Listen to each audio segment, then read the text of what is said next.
A subtle psychological transformation begins not to start growth, but after you've already changed.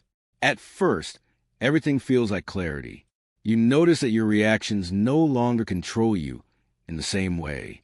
Situations that once triggered frustration or insecurity now pass through you with a certain calm distance. You begin to observe rather than immediately respond. And in that observation, you feel a sense of progress.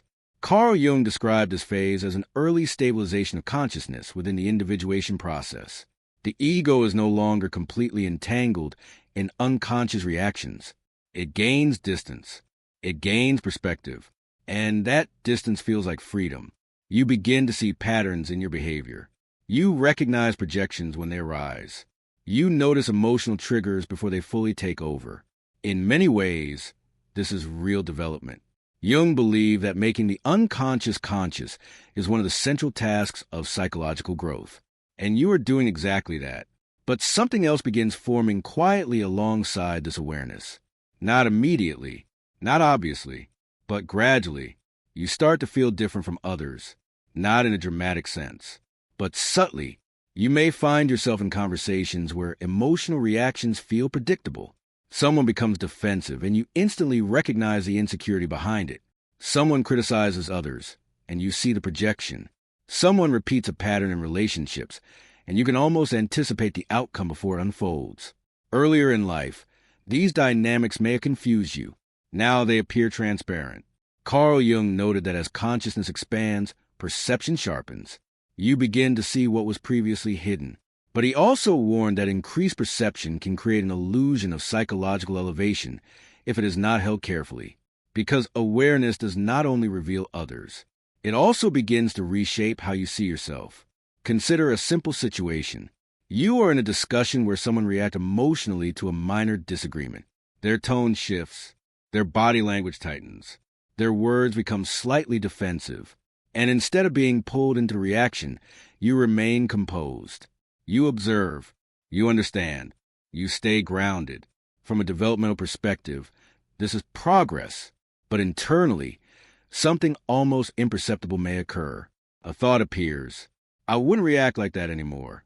That thought seems harmless, even accurate, but it introduces something new into your psychological structure. Comparison. Carl Jung emphasized that the ego is always seeking orientation. It needs a position from which to define itself. Earlier in life, that position may have been based on external validation, success, approval, recognition.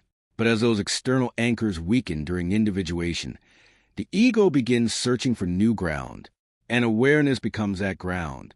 You are no longer just someone experiencing growth. You begin to become someone who has grown. That distinction is subtle, but it is psychologically significant, because once growth becomes part of identity, the ego reorganizes itself around it. Jung referred to this as a form of ego inflation, not the loud, obvious kind, but a refined version that emerges through identification with psychological insight. Instead of inflating through power, the ego inflates through awareness. Instead of saying, I am better, it quietly says, I understand more. And because this version of inflation is quiet, it often goes unnoticed. Let's look at another familiar scenario. You reflect on your past self, the version of you that reacted impulsively, that struggled with insecurity, that was less aware of internal patterns. And when you think about that version, you feel distance. That distance is natural. Jung believed that individuation requires differentiation from earlier unconscious states. You are not meant to remain who you were, but here is where the shift occurs. That distance can slowly become evaluation. I've moved beyond that. Again, this feels like growth. But if you observe closely, it is also identity formation. You're defining yourself through contrast with your past. And this creates a psychological hierarchy, a subtle one, but a powerful one. Now extend this into your interactions with others. You begin noticing behaviors that resemble your past patterns. Emotional reactivity, projection, defensiveness, avoidance. And because you have already confronted these within yourself, they stand out more clearly when you see them in others. At first, this is simply observation, but gradually, it can become something else. A quiet internal positioning. You are no longer inside the dynamic. You are outside it. And while this distance can reflect awareness, it can also begin creating separation. Carl Jung warned that one of the dangers of increased consciousness is the illusion that one has transcended the human condition. But the psyche does not function that way. You do not step outside of it. You move deeper into it. So when awareness begins to create a sense of elevation rather than connection, it signals that something subtle is happening within the ego. You may notice small shifts. You become less patient with certain conversations. You feel less engaged with emotional expressions that seem repetitive. You listen, but with a slight detachment. You understand, but no longer fully relate. And none of this feels aggressive. It feels composed. It feels stable. It feels like maturity. But Jung would suggest looking again, because maturity does not remove empathy. It deepens it. If awareness creates distance without understanding, it may not be awareness alone that is operating. It may be awareness being used by the ego. Jung consistently emphasized that the ego does not dissolve simply because you become conscious. It adapts. It evolves. It becomes more sophisticated. And one of its most refined adaptations is identify with awareness itself. Instead of being the center of attention, it becomes a center of interpretation. Instead of reacting emotionally, it observes, and then subtly claims authority over what it observes. This is why the shift is so difficult to detect. Externally, everything appears aligned with growth. You are calmer, more reflective, more perceptive, but internally, the structure has changed. Awareness is no longer just something you practice. It becomes something you are. And once that happens, the ego has found a new identity. Carl Jung warned that the stage of individuation is particularly delicate because the individual feels as though they have progressed beyond earlier limitations. And in many ways, they have.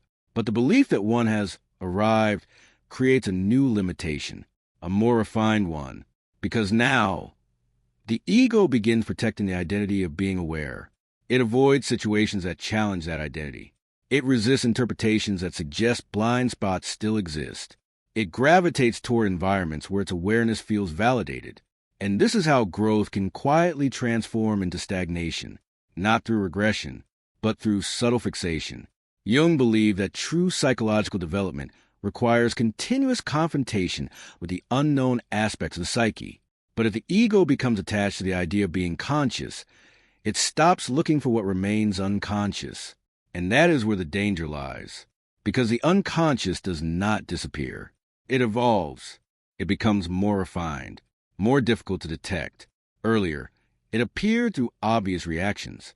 Now it may appear through subtle superiority, through quiet comparison, through the gentle but persistent sense that you are slightly ahead of others.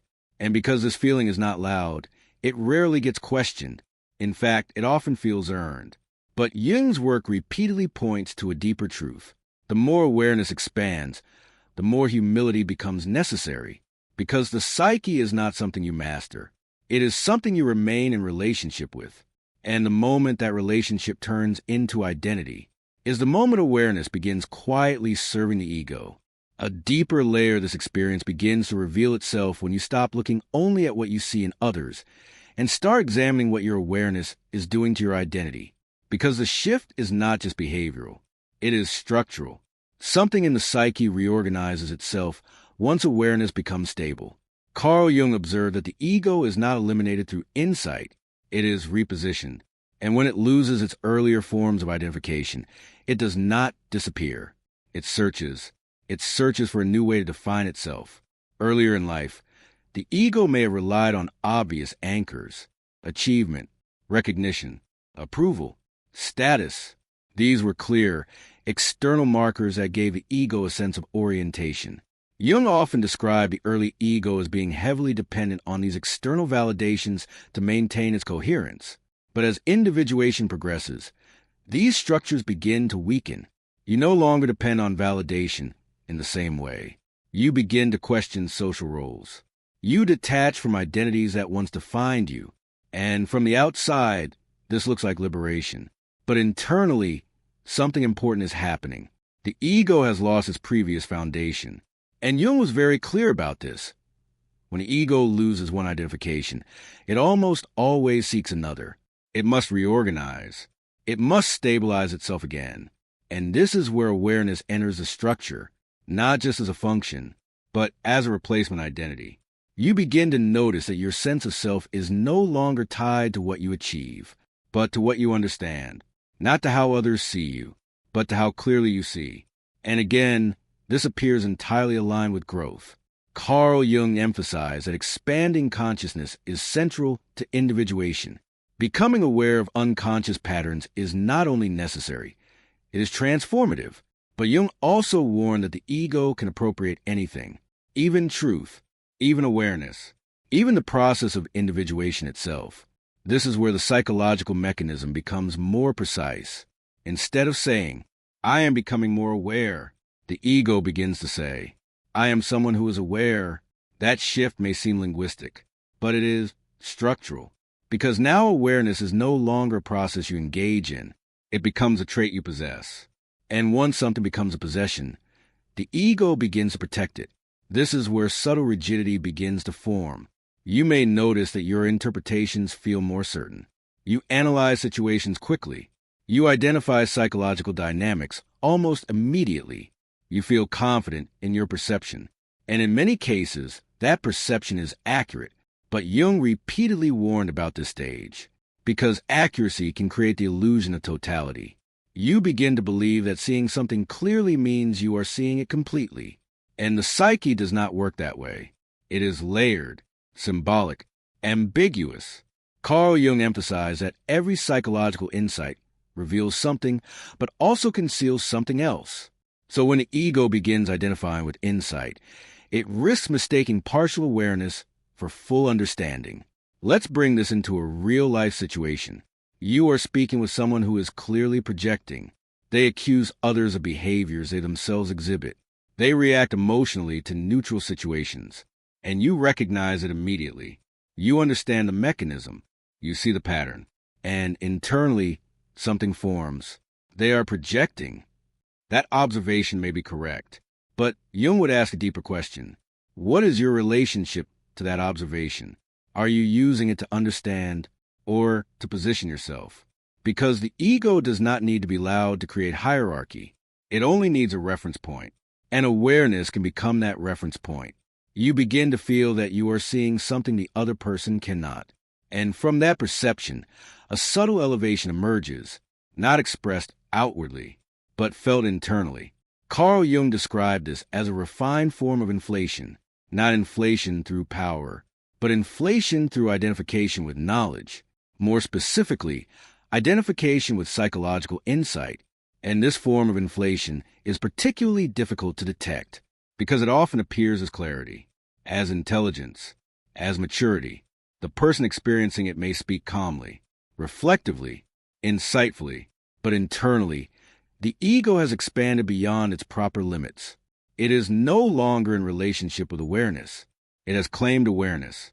Jung warned that when the ego identifies with something larger than itself, especially something originating from the deeper psyche, it becomes inflated.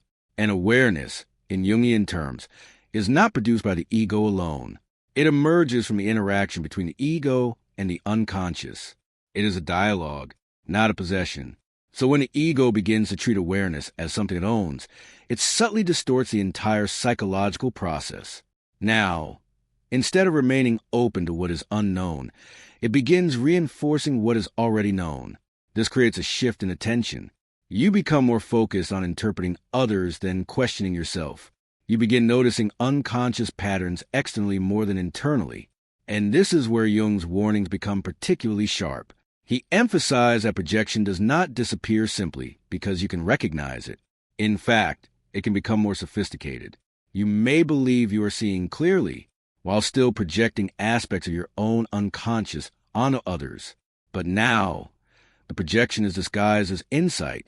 For example, you interpret someone as unaware. You see them as caught in patterns. You identify their behavior as unconscious. And while these observations may contain truth, they may also carry something else, a subtle distancing, a quiet positioning. Carl Jung insisted that true awareness always includes self-reflection within the observation, not just they are projecting, but also what in me is responding to this perception. Because without that second movement, awareness becomes one-sided. And one-sided awareness is not integration, it is inflation. This is why Jung placed such strong emphasis on the shadow. Not only the obvious shadow, but the evolving shadow. The shadow that adapts as consciousness expands.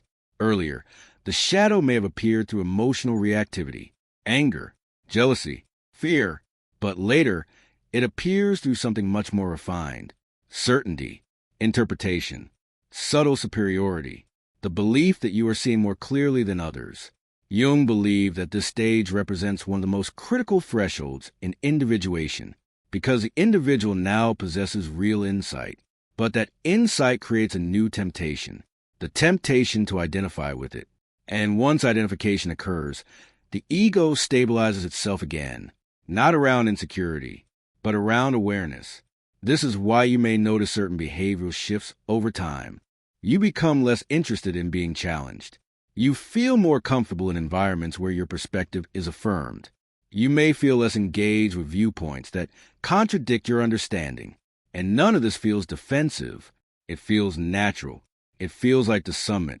But Jung would ask you to look again, because the summit remains open. Inflation becomes closed. The summit questions itself. Inflation reinforces itself. The summit recognizes complexity. Inflation simplifies it. And the difference between these two states is often invisible from the inside. That is why Jung insisted that humility is not a moral quality. It is a psychological necessity, because without humility, awareness hardens into identity, and identity resists change. The deeper truth Jung pointed to is this: the psyche is not something you graduate from.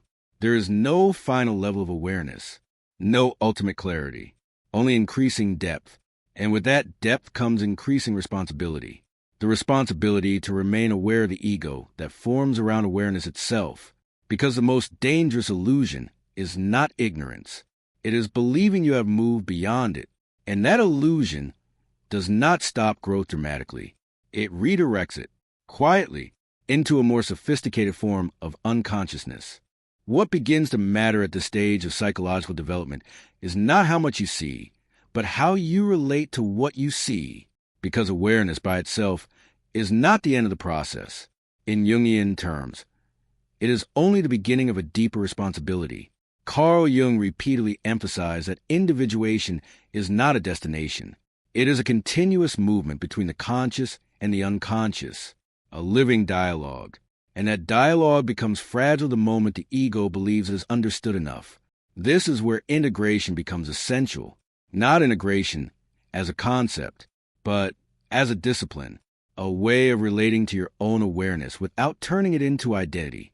You may begin to notice that the problem is not that you see too much. The problem is that what you see starts shaping who you believe you are. And once awareness becomes identity, it subtly changes your psychological posture. You stop exploring and start concluding. You stop questioning and start interpreting. You stop discovering and start knowing. Carl Jung warned that this shift marks a critical imbalance between the ego and the self, because the self in Jung's framework represents the totality of the psyche, both conscious and unconscious. It is not something the ego can fully grasp or control. But when the ego identifies with awareness, it begins behaving as if it has access to that totality, as if it understands more than it actually does. And that illusion creates distance from the very process that allowed awareness to emerge in the first place.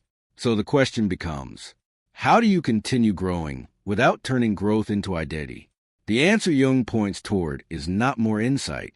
It is a different relationship to insight, a return to humility, but not in the superficial sense, not as a performance, as a structural correction within the psyche. Humility, in this context, means recognizing that every insight is partial, that every interpretation is limited, that every moment of clarity exists within a much larger field of unknowns. Carl Jung often emphasized that the unconscious is not just a repository of repressed material. It is an active, creative force that continuously produces new content beyond the reach of the ego. which means no matter how aware you become, you are always standing on incomplete ground, and this realization changes how you relate to others. Let's return to a familiar situation. You are observing someone reacting emotionally. You recognize the pattern. You understand the projection. But instead of concluding, they are unconscious, you introduce a second movement. There is something here I may not fully understand. This does not mean denying your perception. It means softening your certainty. Carl Jung believed that true psychological maturity includes the ability to hold tension between what you see and what you do not yet see, to remain open, even when something appears obvious, because the psyche is never as simple as it first appears. Now consider how this applies internally. When you notice yourself feeling slightly elevated, slightly more aware, slightly ahead of others, instead of suppressing that feeling or judging it, you observe it. You bring it into awareness as well. Jung would call this shadow integration at a more advanced level, not integrating anger, not integrating insecurity, but integrating subtle superiority, the part of you that wants to feel more evolved, the part of you that quietly compares, the part of you that builds identity around awareness, because that part is not a failure. It is a continuation of the ego's natural function, and ignoring it does not dissolve it. It only makes it more invisible. Carl Jung insisted that the shadow grows more refined as consciousness expands, which means the work never stops. It only becomes more subtle. So integration at this level requires a different kind of honesty. You are no longer asking, "What am I unaware of?" You are asking, "How is my awareness shaping my identity?" And that question reopens the process. It destabilizes the ego just enough to prevent fixation. You may begin to notice shifts when you practice this. You become more curious again, less certain, more open to being wrong, more interested in understanding than in interpreting. And something else begins to return, connection, because when awareness is no longer used to create distance, it begins to deepen empathy. You no longer see others as less aware. You see them as moving through different expressions of the same psyche. Carl Jung believed that individuation does not separate you from humanity. It reconnects you to it at a deeper level, because the more you understand your own unconscious, the more you recognize it in others, not as something that places you above them, but as something that binds you to them. This is where humility becomes natural, not forced, not intellectual, but experiential. You realize that the patterns you observe in others are not foreign to you. They are familiar. They exist within you as well, just in different forms, at different intensities, or in more subtle expressions. And this recognition dissolves the quiet hierarchy that awareness can create. You are no longer standing outside of human behavior. You are standing within it, with more visibility. Carl Jung often warned that the goal of individuation is not perfection. It is wholeness. And wholeness includes everything, the conscious and the unconscious, the insight and the blindness, the awareness and the shadow that still remains. So the task is not to eliminate subtle superiority. It is to recognize it as part of the ongoing process, to see it without identifying with it, to allow it without building identity around it. This is what keeps growth alive, because the moment you believe you have stabilized into a final form, the process stops. And Jung was clear about this. The psyche does not tolerate stagnation. If growth stops consciously, it continues unconsciously, and often in ways that reintroduce imbalance. That is why humility is not optional at this stage. It is protective. It keeps the ego flexible. It keeps awareness fluid. It prevents insight from hardening into identity. You may begin to notice a quiet shift when this integration takes place. You still see patterns. You still understand dynamics, but you hold them differently, with less certainty, with more openness, with a recognition that what you see is only one layer of a much larger psychological reality.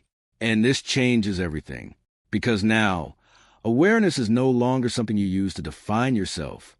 It becomes something you participate in, a process, a movement, a relationship. Carl Jung believed that this is where individuation deepens beyond the ego, where the individual stops trying to become something and begins allowing the psyche to unfold, without premature conclusions, without fixed identity, without the need to be more aware than anyone else. And paradoxically, this is where real maturity begins, not in knowing more, but in needing to know less, not in seeing everything clearly, but in recognizing how much remains unseen. And that recognition does not weaken you. It stabilizes you because it keeps you grounded in the only place where real growth can continue, the awareness that you are still and will always be in the process. There is a quiet illusion that tends to emerge after a certain level of psychological growth. It does not appear as arrogance in the way most people understand it. It appears as completion, a feeling that you now see clearly, that you understand patterns, that you recognize projections, that you have, in some meaningful way, moved beyond confusion that once defined your inner life. And in many respects, this feeling is grounded in truth. Carl Jung never denied that individuation produces real change. The ego becomes more stable. The personality becomes more integrated. The individual becomes less controlled by unconscious impulses. But Jung was equally clear about something far more important. Growth does not end the journey.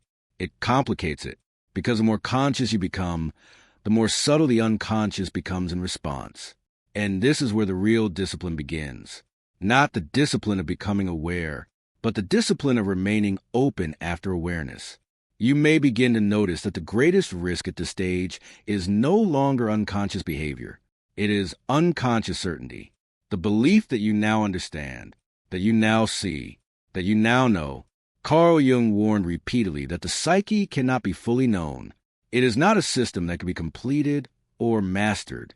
It is a living reality, dynamic, symbolic, and endlessly unfolding. So the moment you feel that you have arrived, you have already stepped out of process, not dramatically, but quietly, because certainty closes what curiosity keeps open. And curiosity is the force that keeps individuation alive. Without it, awareness hardens. It becomes fixed. It becomes identity. And identity, no matter how refined, eventually becomes another limitation. This is why Jung placed such importance on humility, not as a moral virtue, but as a psychological necessity, because humility is what allows you to continue seeing, without needing to become what you see. It allows you to recognize patterns, without turning them into hierarchy. It allows you to grow, without building identity around growth. You begin to understand something that is not obvious at first. The goal was never to become more aware than others. The goal was to become more honest with yourself. And honesty requires something difficult. It requires accepting that no matter how far you go, there's always more you do not see. Carl Jung described the unconscious as inexhaustible, not because it hides things from you maliciously, but because it is larger than the ego can ever fully contain, which means every insight is partial. Every moment of clarity is temporary. Every sense of understanding exists within a wider field of mystery. And instead of resisting that reality, you begin to trust it because it removes the pressure to arrive. It frees you from a need to be complete. It allows you to remain in motion. And that is where something deeper stabilizes. You are no longer trying to be someone who has evolved. You are simply someone who is evolving continuously, without final definition, without fixed identity, without the need to measure yourself against others. Carl Jung believed that this is what protects the individual from inflation, not knowledge, not insight, but the recognition that the psyche will always exceed what you know about it. And this recognition does something profound. It brings you back into relationship with others, because you no longer see them as less aware. You see them as part of the same unfolding process, at different stages, with different expressions, but shaped by the same unconscious depth. And this dissolves the quiet separation that awareness can create. You begin to feel something that is often mistaken for simplicity, but is actually maturity. You remain grounded, open, curious, even in the presence of your own insight. And this is where the real transformation happens, not in what you see, but in how lightly you hold it. Before you leave, consider something honestly, not as a judgment, but as an observation. Have you ever experienced a moment where your awareness made you feel slightly above others? Not openly, but quietly, a subtle sense that you understood something they didn't.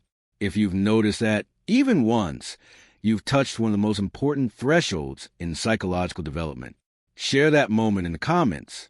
Not perfectly, not philosophically, just honestly. Because someone else reading your words may recognize the same shift within themselves. And that recognition is often where real awareness begins again. And if this reflection brought something subtle into your awareness, keep watching, not to accumulate more insight, but to keep the process alive.